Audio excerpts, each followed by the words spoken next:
षटतिला एकादशी माघ मास की कृष्ण पक्ष की एकादशी को मनाया जाता है और इस बार इसे 28 जनवरी को मनाया जाएगा। जैसा कि इसके नाम से स्पष्ट है, इस दिन 6 प्रकार के तिल से भगवान विष्णु की उपासना की जाती है। इस दिन व्रत और तिल का दान करा जाता है और ऐसा करने से भगवान विष्णु कर्ता को स्वर्ग की प्राप्ति कराते हैं।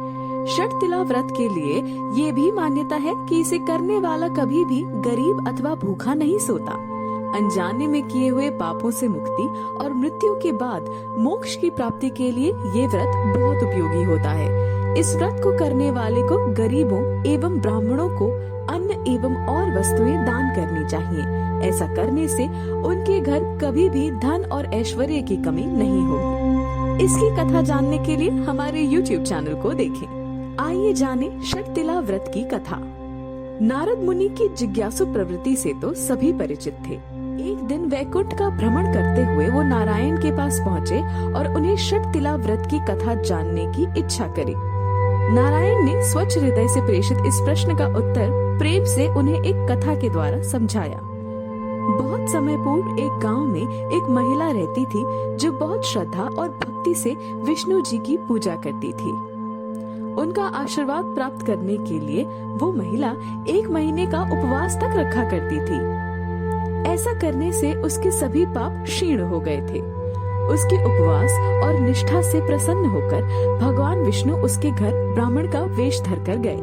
उन्होंने उससे भिक्षा मांगी, परंतु उस महिला ने कभी भी दान नहीं दिया था। इस बार भी उसने ब्राह्मण को अपने आंगन से 1 मुट्ठी मिट्टी उठाकर दे दी। विष्णु उसी को लेकर चले गए। कुछ समय बाद उस महिला का देहांत हो गया और वो स्वर्ग को गई। वहाँ जाकर उसने देखा कि उसे रहने के लिए बस एक बड़े से आंगन में एक आम के पेड़ के नीचे कुटी दी गई है। इसे देखकर वो भयभीत हो गई और उसने विष्णु को पुकारा। विष्णु आए और उन्होंने उसे बताया कि क्योंकि उसने कभी भी कोई दान नहीं दिया, इसलिए उसकी कुटी खाली है। तब उस स्त्री ने पूछा कि अब क्या किया जाए। विष्णु ने उसे बताया कि तुम देव कन्याओं की प्रतीक्षा करो। जब वो आए तो अपने द्वार मत खोलना और उनसे षटतिला व्रत की पूरी कथा और विधि पूछने के बाद ही तुम द्वार खोलना। उस स्त्री ने ऐसा ही किया। उसके उपरांत उसने पूरे विधि विधान से व्रत किया और उसकी कुटी धन धान्य से भर गई। तभी से इस व्रत के साथ अन्न का दान करने का महत्व जुड़ा है और ऐसा माना जाता है कि इस व्रत का पूर्ण लाभ तभी मिल सकता है जब इस दिन तिल और अन्न का दान किया जाए।